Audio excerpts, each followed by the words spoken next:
My name is Ashraf Ismail, and I'm the game director for Assassin's Creed Origins.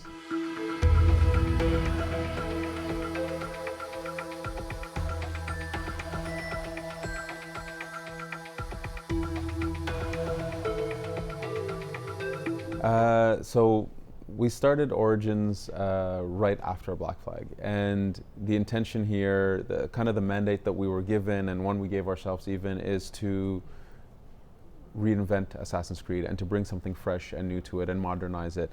And so when we developed our plans of what we're going to do and how are we going to move forward, where we make a game that is drastically different in experience, but that still somehow was an authentic Assassin's Creed game.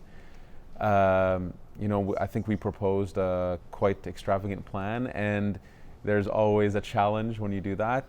But luckily, the upper management of the company, people believed in us, and I think we had a lot of goodwill actually because of Black Flag, and so there is a very high expectation internally. There is. I always say you have to believe in what you're making. You have to believe in what you're making.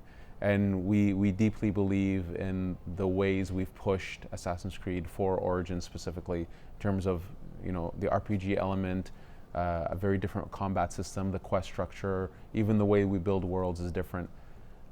We believe in the stuff, but as we were announcing the game, for sure there's always this anxiety over, will people love it? Will people accept these changes?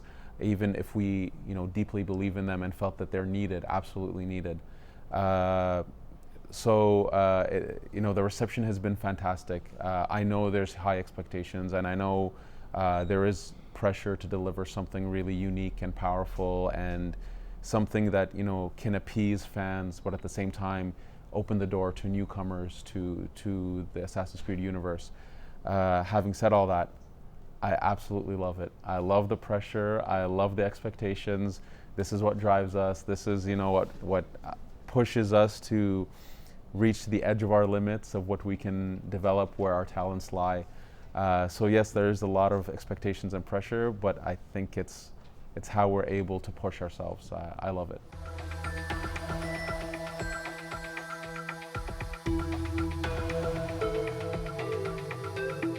Yeah, so as I said, we had these big intentions very early on. This was the mandate of the project. And so when we set out our plan, we set out the fact that we need the time to do this game. As an example, combat is always very tricky to do. If you want to get the perfect feel, the right tuning, the right balancing, it takes time. It needs to cook and simmer for the flavors to pop, if you will. We needed the time. We proposed the plan to management, and they gave us that window of time. It's not like at some point we got an extra year and then decided what can we do with that year. No, it was really, if we wanted to ship this Assassin's Creed Origins as it is, we needed these 4 years to develop that game, because it's such a different experience. New tools, new technologies. We needed that time to iterate and to tweak and tune and make that experience as top-notch as possible.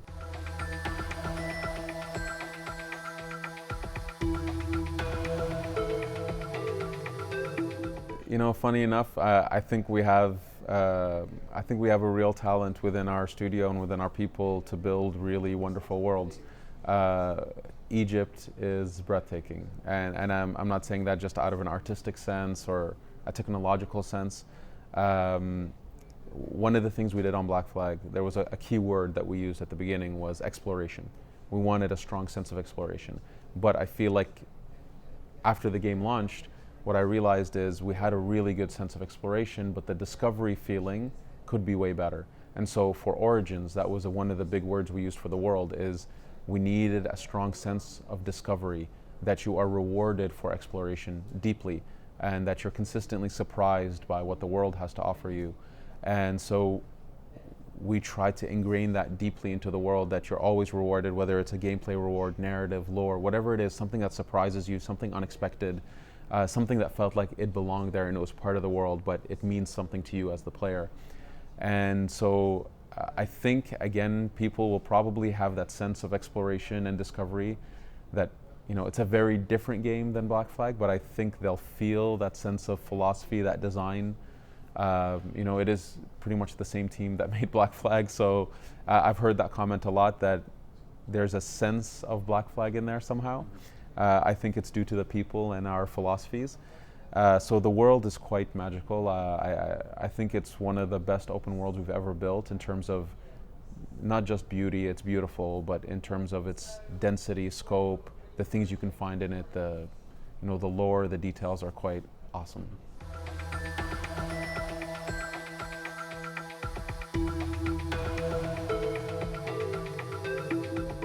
Yeah, funny enough, the decision came from, so to go much more RPG, the decision came from a reflection on Black Flag, which was that the naval combat system was underneath the hood, an RPG system. And we saw kind of this aberration in the stats of how people played the game, which is the amount of naval combat that was played was insane. It was this crazy spike. And what we attributed that to is, yes, there's the pirate fancy and there's like a unique experience there, but that the RPG element was allowing people to have this challenge that's quite large, to have a perceivable path to get to that challenge, upgrading your ship, and they did it and they went for it. So we felt that this was a natural moving forward step for Assassin's Creed. So we took that idea and decided, okay, can we explode it? Can we really make it a core element of the experience? So that's actually where the reflection came from, was really looking at the way Black Flag was consumed.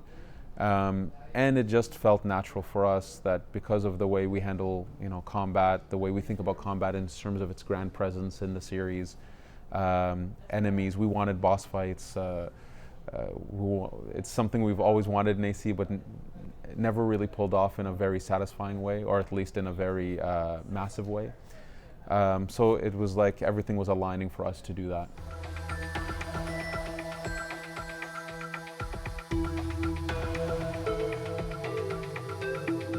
Yeah, so the hidden blade not killing in one shot. So what I will say is it can. You need to upgrade and craft in that direction to do that. And you can be that one hit kill assassin if you wish to be. But that's effectively what our angle was. If you want it, then we ask you to work towards it. If you want to be a warrior, work towards that. If you want to be an archer and a ranger, work towards that. If you want to be a hybrid, no problem. It might take a bit more effort, but no problem. Play the way you want to play. This was a very important element of the intention of the game. Was we saw that players played the game in the way they preferred. We didn't like that sometimes we would kind of slap players on the hand for, let's say, getting detected. We didn't feel that that was a fun way or an organic way to play the game. So we tried to remove all those concepts, completely remove them, have objectives to be much more organic. Be like, okay, you have a target, anything can happen to that target. You could tell them if you want to make sure you sneak up to them and kill. If you can chase them if they find out. They might run into a fort and at that point become, a military infiltration.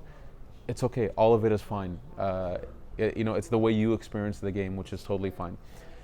In terms of play styles, we felt that we didn't want to bypass the progression system by allowing anybody to just one-shot kill an enemy. But you can get there with a bit of work, and if that's the way you like to play, no problem. Having said that, you can always stealth attack, and if you don't kill them, effectively it turns into a fight, but you have a big intro to your fight. You have a good start to your fight. So we felt that that was a good balance, and it was a way to actually accommodate a lot of our players and to say the game really will accept whatever way you want to play it, but we ask you to commit to whatever play style you prefer. And so that was an intention early on, and we believed in it and we pushed it. And I would even go as far as to say, in trying to reinvent Assassin's Creed or to bring something drastically different to it, I think, for the 10-year anniversary, I think it's a good thing that we've even challenged the Hidden Blade, and that people who want to play that way, they have a new thing to look forward to, a new way to grow as being an assassin. And considering that this is kind of the birth of the Brotherhood, it sort of made sense that there was a constant feeling of growth to get, even in the mechanics of it.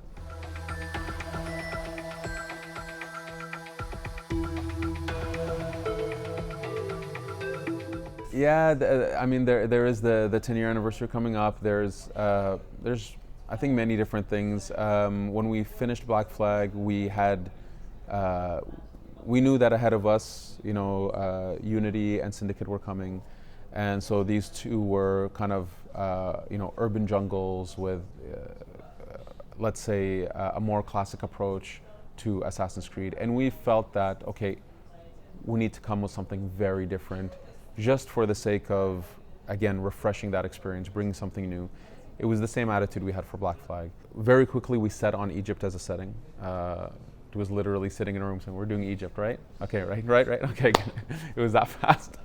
Now, when in Egypt was something we took a bit longer studying, trying to find that perfect time period. But no matter what, we were over 1,000 years before AC1. Doing an origin story made sense for us.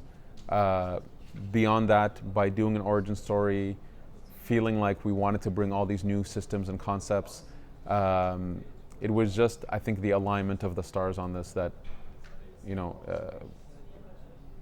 with what was previously being released, with the setting of Egypt, with this being the 10-year anniversary, which was, let's say, more coincidental on all of it, but a very pleasant coincidence, it just felt that we needed to modernize things and bring something really different and fresh for the series.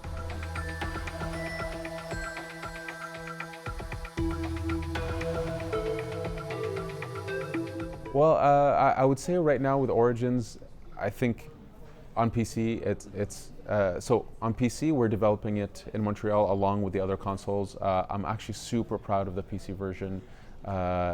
It looks absolutely stunning on PC, and if you can really pump up your machine, it looks incredible.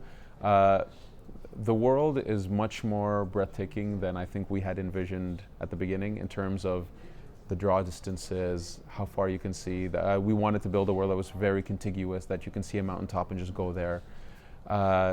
So from a technological standpoint, we felt that we were at that point where we can really push our world to that level. Honestly, this has been the focus, or for us, Origins has been the focus for 4 years now. We haven't launched yet. It's getting there. At this point, my head is so deeply in this. It's hard to foresee where things would go or should go after this. I'm not sure I have a good answer for technologically how far would it go. The thing is, at the heart of it, we're an open world game. Anything that technology can help us to achieve more immersive worlds is what's important for us. Having said that, I think, and I would say ancient Egypt is one of the most immersive, wonderful worlds we've ever built. I'm really excited for people to dive into it and to explore it and hopefully agree with all the stuff I'm saying.